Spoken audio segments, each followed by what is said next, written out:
ഉത്തർപ്രദേശിലെ BRD medical കോളേജിലെ hostel മുറിയിൽ മലയാളി യുവ ഡോക്ടറെ മരിച്ച നിലയിൽ കണ്ടെത്തി. PG വിദ്യാർത്ഥിയും അനസ്തേഷ്യ വിഭാഗത്തിൽ ജൂനിയർ റെസിഡന്റ് ഡോക്ടറുമായിരുന്ന അഭിഷോ ഡേവിസിയാണ് മരിച്ച നിലയിൽ കണ്ടെത്തിയത്. മകൻ ആത്മഹത്യ ചെയ്യില്ലെന്നും വിശദമായ അന്വേഷണം വേണമെന്നും പിതാവ് ഡേവിഡ് 24നോട് പറഞ്ഞു.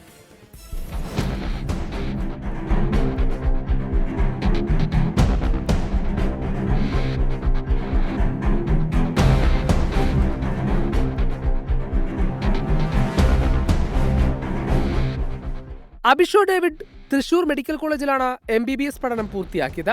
പിന്നാലെ ഉപരിപഠനത്തിന് ഉത്തർപ്രദേശിൽ ബാബ രാഘവദാസ് മെഡിക്കൽ കോളേജിൽ അനസ്തേഷ്യ വിഭാഗത്തിൽ ജൂനിയർ റെസിഡന്റായി പഠിച്ചു വരികയായിരുന്നു.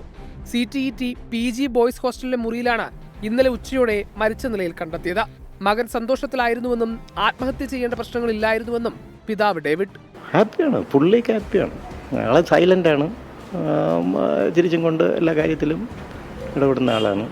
ഒരു വിവരവുമില്ല. അത് അങ്ങനെ കോളേജിലുമായിട്ട് വേറെ ഒരു ടെൻഷനോ ഇതിനേക്കാളും വലിയ ടെൻഷൻ നേരത്തെ ഫസ്റ്റ് ഇയറിലൊക്കെ ഉണ്ടായിരുന്ന സമയത്ത് 72 മണിക്കൂർ 80 മണിക്കൂറൊക്കെ ഡ്യൂട്ടി ചെയ്ത് അങ്ങനെയൊക്കെ പോയിക്കൊണ്ടിരുന്നു. ഇപ്പോൾ പിന്നെ സ്റ്റഡിയാണ്.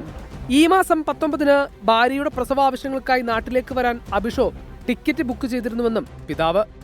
ഡെലിവറി സംബന്ധിച്ച് അവൻ 19-ാം തീയതി എയർ ടിക്കറ്റ് ബുക്ക് ചെയ്തതാണ്. അതിൻ്റെ അടുത്ത് അതിന് തലേ ദിവസം വിളിച്ചു പറഞ്ഞായിരുന്നു ഞാൻ 10-ാം തീയതി.